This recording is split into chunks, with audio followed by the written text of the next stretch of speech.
الرحمن الرحيم وإذ أخذنا ميثاقكم ورفعنا فوقكم الطور خذوا ما آتيناكم بقوة واسمعوا قالوا سمعنا وعصينا وأشربوا في قلوبهم العجل بكفرهم قل بئس ما يأمركم به إيمانكم إن كنتم مؤمنين۔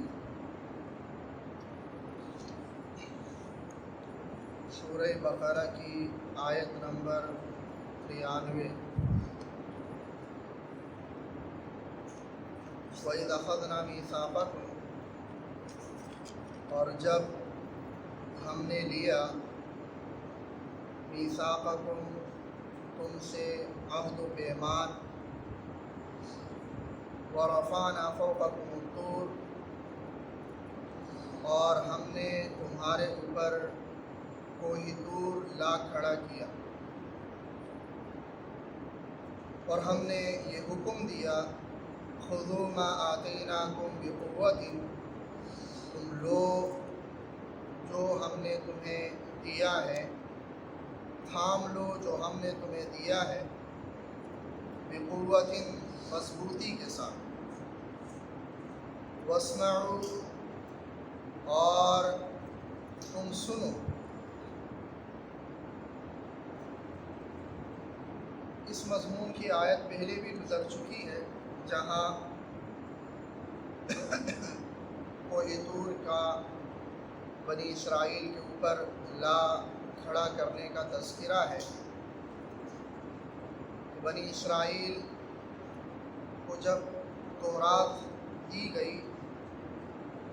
تو پہلے تو انہوں نے خود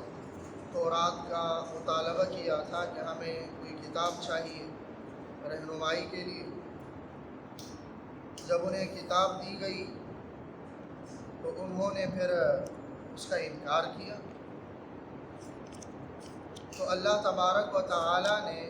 ان کی اس ہٹ دھرمی کی بنا پر ان سے زبردستی عہد لیا، کوہ طور لا کر ان کے سروں کے اوپر کھڑا کیا اور کہا کہ جو تورات ہم نے تمہیں دی ہے اس کے احکامات کو دل کھول کر سنو اور ان احکامات پر مضبوطی سے عمل پیرا ہو۔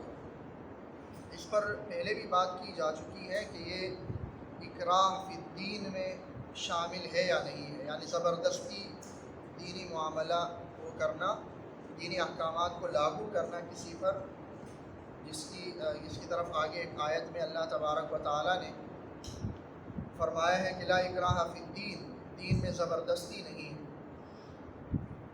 تو بہرحال اس حوالے سے ہم بات کر چکے ہیں کہ دین میں زبردستی کا مطلب یہ ہے کہ کسی کو زبردستی دین میں داخل آپ نہیں کر سکتے۔ اگر کوئی ایک بار دین میں داخل ہو گیا تو پھر اس پر اس دین کے احکامات لازم ہو جاتے ہیں اور ان احکامات کو زبردستی ان پر لاگو کیا جا سکتا ہے۔ اور جیسا کہ اسلامی ریاست قائم ہو تو جو سزائیں اسلامی ریاست نافذ کرتی ہے یا امر بالمعروف اور نہی عن المنکر جو بزور بازو کرتی ہے، تو وہ پھر اسی میں آتا ہے کہ وہ صرف مسلمانوں کے لیے ہے، اور زبردستی غیر مسلموں کو دین میں داخل کرنا یہ نہیں ہے، کیونکہ اسلام صرف زبان سے اقرار کرنے کا نام نہیں ہے جب تک کہ دل سے بھی اسلام کی تصدیق نہ کی جائے۔ قالوا، تو بنی اسرائیل کہنے لگے سمعنا، ہم نے سن لیا، وعصینا، اور ہم نے نافرمانی کی۔ زبان سے تو انہوں نے کہا کہ ٹھیک ہے، ہم ان احکامات کو قبول کرنے کی نیت سے ہم سن رہے ہیں، لیکن گویا کہ اپنے ارادے سے وہ یہ کہہ رہے تھے کہ ہم نے نافرمانی بھی کرنی، یعنی ان کا ارادہ ان احکامات کو تسلیم کرنے کا اور ان کو قبول کرنے کا ہرگز نہیں تھا، گویا ارادتاً اور زبان حال سے وہ یہ کہہ رہے تھے کہ ہم نے نافرمانی بھی کرنی۔ اس وقت جب عہد لیتے ہوئے انہوں نے زبان سے یہ نہیں کہا تھا کہ ہم نے نافرمانی کر لی یا ہم نافرمانی کریں گے، وگرنہ تو کوئی دور ان کے سروں کے اوپر تھا۔ زبان سے تو انہوں نے کہا کہ ہم نے سن لیا، یعنی ہم نے فرمان برداری کر لیا، ہم نے مان لیا، لیکن ارادتاً، اور جس کو زبان حال کہتے ہیں یا اس کو آپ باڈی لینگویج بھی کہہ سکتے ہیں، کہ اس اعتبار سے گویا کہ وہ کہہ رہے تھے کہ ہم نے نافرمانی کر لی۔ اس کی وجہ یہ تھی کہ وہ اشربوا فی قلوبہم العجل بکفرہم، ان کے دلوں میں بچڑے کی محبت پیوست کی گئی تھی، بکفرہم، ان کے کفر کی وجہ سے، کہ کفر کی وجہ سے اور ان کی نافرمانی کی وجہ سے ان پر اللہ تبارک و تعالیٰ نے یہ حالت طاری کر دی تھی کہ ایمان اور عمل صالح کی انہیں توفیق نہیں تھی، اللہ کے احکامات کو ماننے کی اور فرمان برداری کرنے کی توفیق ان سے سلب ہو گئی تھی، اور ان کے دلوں کی کیفیت یہ ہو گئی تھی کہ ان کے دلوں میں کفر رچ بس چکا تھا، اور بکفرہم لگا کر اللہ نے بتا دیا کہ یہ کفر ہم نے ان کے دلوں میں نہیں پیوست کیا تھا۔ اس کفر کی وجہ اور ان کے دل کی اس کیفیت کی وجہ وہ خود ہی تھے، خود ہی اپنے اعمال اور کفر اور ضد اور عناد کی وجہ سے وہ اس کیفیت تک پہنچ چکے تھے۔ قل، آپ صلی اللہ علیہ وسلم ان کو کہہ دیجئے، ان یہودیوں کو، بئس ما یأمرکم بہ ایمانکم ان کنتم مؤمنین، تمہارا ایمان تمہیں بہت بری باتوں کا حکم دے رہا ہے اگر تم واقعی مومن۔ یعنی یہود بذام خود یہ دعویٰ کیا کرتے تھے کہ ہم مومن ہیں، ہم ایمان والے ہیں، جیسا کہ اوپر ذکر کیا گیا ہے کہ وَإِذَا قِيلَ لَهُمْ آمِنُوا بِمَا أَنزَلَ اللَّهُ قَالُوا نُؤْمِنُ بِمَا أُنزِلَ عَلَيْنَا وَيَكْفُرُونَ بِمَا وَرَاءَهُ، کہ ہم پر جو نازل کیا گیا اس پر ہم ایمان رکھتے ہیں، اور ہمارے علاوہ کسی اور پر جو نازل کیا گیا اس کو ہم کیوں مانیں، وہ تو ہمارے علاوہ ہم پر نازل ہی نہیں ہوا۔ تو اللہ نے فرمایا کہ اگر تم اپنے دعوے میں سچے ہو کہ تم مومن ہو، اور اس کے بعد بھی تم یہ کام کرتے ہو کہ بچڑے کی عبادت کر رہے ہو، کوئی طور تمہارے سروں کے اوپر لا کھڑا کر کے اللہ نے عہد لیا ہے، اور پھر بھی تم اس عہد کی پاسداری نہیں کر رہے، اگر تمہارا ایمان تمہیں یہ حکم دے رہا ہے، پھر تو تمہارا ایمان تمہیں بہت برا حکم دے رہا ہے۔ یہ کیسا ایمان ہے جو یہ کفر کا تمہیں حکم دے رہا ہے، اللہ کی نافرمانی کا تمہیں حکم دے رہا ہے، اور عہد و پیمان کے توڑنے کا تمہیں حکم دے رہا ہے۔ نبی اکرم صلی اللہ علیہ وسلم کے دور کے یہودیوں کو یہ خطاب ہے کہ تمہارا ایمان تمہیں بہت برا حکم دے رہا ہے، حالانکہ انہوں نے تو ان کے سروں پر تو کوئی دور لا کر کھڑا نہیں کیا گیا، اور نہ ہی انہوں نے بچڑے کی عبادت کی تھی، پھر بھی انہیں کہا جا رہا ہے کیوں؟ اس لیے کہ جنہوں نے یہ کیا تھا یہ لوگ ان کو اپنا پیشوا تسلیم کرتے تھے، اور ان کے اس عمل پر راضی اور خوش تھے، اور یہ بارہا پیچھے گزر چکا ہے کہ انہوں نے وہ کام نہیں، آپ صلی اللہ علیہ وسلم کے دور کے یہودیوں نے جو کام نہیں کیا تھا، اللہ نے کہا کہ تم یہ کر رہے ہو، کیونکہ ان کے آباء و اجداد اور ان کے پیشواؤں نے، جن کو یہ اپنا پیشوا سمجھتے تھے اور جن کے ان عمل پر وہ راضی تھے اور خوش تھے، انہوں نے یہ کیا تھا، تو ان کو بھی ان کے ساتھ شامل کر لیا۔ تو اس کا مطلب یہ ہے کہ اگر کوئی شخص خود تو کفر نہیں کر رہا، خود تو گناہ نہیں کر رہا، خود تو نافرمانی نہیں کر رہا، لیکن جو کافر ہیں، جو نافرمان ہیں، جو گناہ گار ہیں، ان کے اس کفر پر راضی ہیں،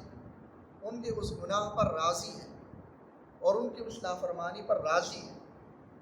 تو وہ بھی اس گناہ میں برابر کا شریک ہے۔ تو بہرحال یہ فرمایا اللہ نے، قل، آپ صلی اللہ علیہ وسلم ان کو کہہ دیجئے، بئس ما یأمرکم بہ ایمانکم، تمہارا ایمان تمہیں بہت بری چیز کا حکم دے رہا ہے، ان کنتم مومنین، اگر تم واقعی مومن۔ پھر یہ یہود کہا کرتے تھے، جیسا کہ آگے ایک دو رکوع بعد یہ آ رہا ہے کہ وَقَالُوا لَن يَدْخُلَ الْجَنَّةَ إِلَّا مَنْ كَانَ هُودًا أَوْ نَصَارَىٰ، کہ وہ کہتے ہیں کہ جنت میں صرف یہودی یا نصارہ داخل ہوں گے، یعنی یہودی کہتے تھے کہ یہود داخل ہوں گے،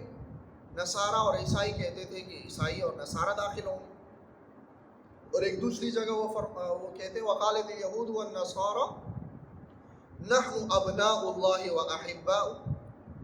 یہود اور نصارہ کہتے تھے کہ ہم تو اللہ کی اولاد ہیں اور اللہ کی محبوب مخلوق ہیں۔ اور اسی طرح پیچھے ہم یہ پڑھ چکے ہیں کہ وقالوا لن تمسنا النار الا ایاما معدودہ، کہ یہود کہتے تھے کہ ہمیں تو چند گنے چنے دن ہی سزا ہوگی، اگر سزا ہوئی تو اس سے زیادہ تو ہمیں سزا ہوگی نہیں۔ تو یہ سارا جو ان کا مائنڈ تھا اور ان کی جو سوچ تھی وہ یہی بنی ہوئی تھی کہ ہم کوئی اللہ کی برگزیدہ مخلوق ہے، ہم جو اعمال بھی کریں اللہ تبارک و تعالیٰ نے ہماری یا تو گرفت کرنی نہیں ہے یا کوئی ہلکی پھلکی سزا دینی ہے یا چند دن کی سزا ہے اور اس کے بعد ہم نے چھوٹ جانا ہے۔ تو ان آیات میں فرمایا گیا کہ اگر واقعی تم یہ سمجھتے ہو کہ آخرت میں تمہیں کوئی سزا نہیں ہوگی تو ذرا موت کی تمنا کر کے دیکھ لو، موت کی ذرا تمنا کر لو، یہ کہو اللہ سے کہ اللہ ہمیں موت دے دے۔ اگر کسی انسان کو یہ یقین ہے کہ آخرت کی زندگی میری بہتر ہے اور وہاں کی نعمتوں کا بھی اس کو پتہ ہے کہ وہاں کی نعمتیں کامل بھی ہیں اور ہمیشہ بھی ہیں، تو اس سے زیادہ اس کو کیا چاہیے؟ اگر کسی کو یقین ہے تو پھر وہ یہی کہے گا کہ مجھے جلدی موت آ جائے اور میں ان نعمتوں تک پہنچ جاؤں۔ تو تم یہ کہتے ہو کہ آخرت کی نعمتیں تمہارے لیے ہیں، تو ذرا موت کی تمنا کر لو اگر تم سچے ہو اس بات میں۔ انہوں نے موت کی تمنا نہیں کی اور اللہ نے چیلنج بھی دے دیا انہیں کہ وَلَن يَتَمَنَّوْا أَبَدًا، ہرگز وہ موت کی تمنا نہیں کریں گے۔ حالانکہ یہ کھلا چیلنج تھا انہیں کہ تم سچے ہو تو ذرا موت کی تمنا کرو۔ اور یہود جو کوئی بھی موقع اسلام کو ڈیگریڈ کرنے کا، نبی اکرم صلی اللہ علیہ وسلم کو نعوذ باللہ ڈیگریڈ کرنے کا، قرآن کو ڈیگریڈ کرنے کا کوئی بھی موقع ہاتھ سے جانے نہیں دیتے تھے۔ تو یہ ایک بڑا موقع تھا ان کے پاس کہ وہ کہتے تھے کہ جی ہاں ہم نے موت کی تمنا کر لی، لیکن وہ جانتے تھے کہ اگر ہم نے موت کی تمنا کر لی تو یہ واقعی سچے رسول ہے، ہمیں موت آ جانی، تو وہ ہرگز یہ تمنا نہیں کرتے۔ تو اسی سے یہ اندازہ ہوتا ہے کہ وہ کس طرح کمزور بیانیے پر کھڑے تھے، ان کا بیانیہ کسی بھی طور پر مضبوط نہیں تھا، ورنہ قدم قدم پہ یہ ان کو چیلنج جو دیا جا رہا ہے اس کے باوجود وہ اس کو قبول نہیں کر رہے ہیں، اور پھر بھی وہ ہٹ درمی پر کھڑے ہیں کہ ہم سچے ہیں اور ہم مومن ہیں اور تم جھوٹے ہو، تم غلط ہو۔ تو ان آیات میں یہی بتایا گیا کہ قل، آپ صلی اللہ علیہ وسلم کہہ دیجئے، ان کانت لکم الدار الآخرۃ عند اللہ خالصۃ من دون الناس، اگر تمہارے لیے دار آخرت اللہ کے پاس آخرت کا جو گھر ہے اور آخرت کا جو ٹھکانہ ہے وہ تمہارے لیے ہے، خالصتاً خالص تمہارے لیے ہی ہے، من دون الناس، لوگوں کو چھوڑ کر، اگر تم یہ سمجھتے ہو تو فتمنوا الموت، تو ذرا موت کی تمنا کرو، ان کنتم صادقین، اگر تم سچے ہو۔ ولن یتمنوا ابدا، ہرگز کبھی بھی وہ موت کی تمنا نہیں کریں گے، بما قدمت ایدیہم، بسبب ان گناہوں کے جو وہ کر چکے ہیں، گناہوں کی اور اس کفر کی وجہ سے وہ ہرگز بھی موت کی تمنا نہیں کریں گے، کیونکہ ان کو پتہ ہے کہ ہم غلط رستے پر ہیں اور یہ رسول سچے ہیں اور یہ دین سچا ہے، یہ صحیح رستے پر ہے، ان کو یہ یقین ہے، لیکن اس کے باوجود وہ صرف ضد اور ہٹ دھرمی کی وجہ سے اس دین کو قبول نہیں کرتے، تو اپنے اس کفر کی وجہ سے وہ ہرگز بھی موت کی تمنا نہیں کریں گے۔ لیکن کب تک یہ جئیں گے؟ آخر تو ان کو موت آنی ہی ہے، اور اللہ نے ان کے سارے اعمال اللہ کے علم میں ہے، اللہ سے کوئی بھی چیز چھپی ہوئی نہیں ہے۔ واللہ علیم بالظالمین، اور اللہ تبارک و تعالیٰ خوب جانتے ہیں ظالموں کو، یعنی اپنے حد سے تجاوز کرنے والوں کو، کفر اختیار کرنے والوں کو اللہ تبارک و تعالیٰ خوب جانتے ہیں۔ موت کی تمنا تو درکنار، یہ تو زندگی کو حد سے زیادہ چاہنے والے ہیں، مشرکوں سے بھی زیادہ یہ زندگی کو چاہنے والے ہیں۔ مشرکوں نے تو یہ کبھی بھی یہ دعویٰ نہیں کیا کہ ہم گویا کہ اللہ کی طرف سے کسی دین پر ہیں، یہ دعویٰ کر رہے ہیں کہ ہم دین حق پر ہیں۔ تو مشرک لوگ تو ہمیشہ یہ چاہتے ہیں کہ یہ زندگی ہی ان کی ہے اور یہ زندگی میں وہ ہمیشہ رہیں، اور یہ لوگ کہہ رہے ہیں کہ ہم اللہ کے محبوب لوگ ہیں اور اللہ کے پسندیدہ اور قریب لوگ ہیں، موت کی تمنا تو یہ کرتے ہی نہیں ہیں۔ مشرکوں سے زیادہ یہ زندگی سے محبت کرنے والے ہیں۔ وَلَتَجِدَنَّهُمْ أَحْرَصَ النَّاسِ عَلَىٰ حَيَاةٍ، آپ ان یہودیوں کو پائیں گے کہ یہ زندگی کے بارے میں سب سے زیادہ حریص ہیں، زندگی کے بارے میں سب سے زیادہ حریص ہیں۔ وَمِنَ الَّذِينَ أَشْرَكُوا، تمام لوگوں سے سب سے زیادہ حریص ہے اور مشرکوں سے بھی حریص ہے۔ یود احدہم، ان میں سے ہر ایک یہ چاہتا ہے، لو یعمر الف سنہ، کہ کاش اسے 1000 سال کی زندگی ملے۔ وما هو بمزحزحہ من العذاب ان یعمر، اللہ فرماتے ہیں 1000 سال کی زندگی بھی مل گئی تب بھی عذاب سے بچاؤ نہیں، پھر بھی جانا ہے اللہ کے پاس۔ وما هو بمزحزحہ من العذاب ان یعمر، اور ان کو زیادہ زندگی اور عمر ملنا یہ انہیں عذاب سے دور کرنے والا نہیں ہے، زیادہ زندگی ملنا بھی ان کو عذاب سے نہیں ہٹا سکتا۔ واللہ بصیر بما یعملون، اور اللہ تبارک و تعالی ان کے اعمال کو دیکھنے والے ہیں، اور اللہ کے علم میں ان کے اعمال ہیں۔ یہ ساری باتیں، ان کی یہ سارے انکار اور ضد اور ہٹ دھرمی کی باتیں، یہ سب اللہ کے علم میں ہیں، اور اللہ تبارک و تعالیٰ نے ایک ایک چیز کا حساب لینا ہے۔ اللہ تعالیٰ عمل کی توفیق